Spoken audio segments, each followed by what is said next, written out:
হাঁসের মাংস রান্নার ঘরোয়া এবং পারফেক্ট একটা রেসিপি দেখাবো আজ। হ্যালো এভরিওয়ান, আসসালামু আলাইকুম। আজকে আমি রান্না করব একেবারে ঘরোয়া স্টাইলে মজাদার হাঁসের মাংস। চলুন দেরি না করে শুরু করা যাক। তো শুরুতে আমরা দেখে নেই আমাদের কী কী প্রয়োজনীয় উপকরণ লাগছে। আমি এখানে নিয়েছি আদা বাটা, রসুন বাটা, পেঁয়াজ বাটা, পেঁয়াজ কুচি নিয়েছি, আবার কিছু পেঁয়াজ টুকরো করে কেটে নিয়েছি, রসুনের কোয়াগুলো টুকরো করে কেটে নিয়েছি, গরম মশলা, তারপর হচ্ছে হলুদ, মরিচ, ধনিয়ার গুঁড়া, লবণ পরিমাণ মতো, জিরা আর মিষ্টি সজ একসাথে চলুন এবার মূল রান্নায় যাওয়া যাক। প্রথমে আমি তেল গরম করে তাতে পেঁয়াজ কুচিগুলো দিয়ে দিয়েছি আর গরম মশলাগুলো দিয়ে দিয়েছি আস্ত। তারপর পেঁয়াজটা ভালো করে ভেজে একে একে সব গুঁড়ো মশলা দিয়ে একটু পানি দিয়ে তারপর হচ্ছে কিছুক্ষণ কষিয়ে নেব। এবারেতে বাটা মশলা অ্যাড করব। প্রথমেই দিয়ে দিচ্ছি আমি আদা বাটা, রসুন বাটা, তারপর হচ্ছে পেঁয়াজ বাটা দিয়ে কিছুক্ষণ নেড়ে চেড়ে একটু সামান্য পরিমাণ পানি দিয়ে ভালো করে কষিয়ে নেব। হাঁসের মাংসটা আসলে যতক্ষণ আপনি যত বেশি কষাবেন তত এটার স্বাদ ভালো লাগবে।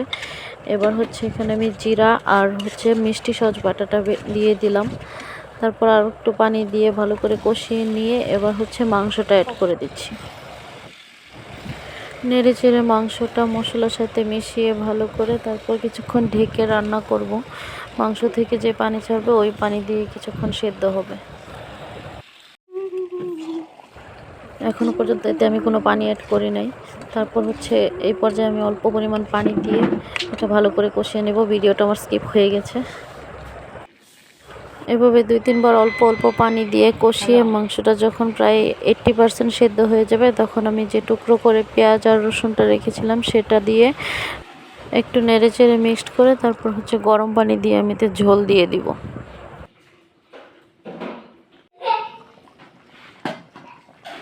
তারপর নেড়ে চেড়ে মিনিট 10-এর মতো আমি এটা জাল করে নেব ভালো করে। এরপর হচ্ছে যখন মোটামুটি হয়ে আসবে তখন গরম মশলা বাটাটা একটু অ্যাড করে দিব, দিয়ে আর মিনিট 5-এর মতো জাল করে নেব। ব্যাস হয়ে গেল মজাদার হাঁসের মাংস।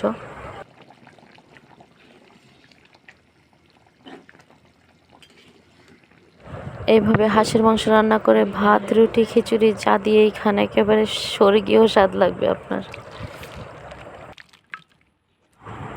Thanks for watching. আল্লাহ হাফেজ।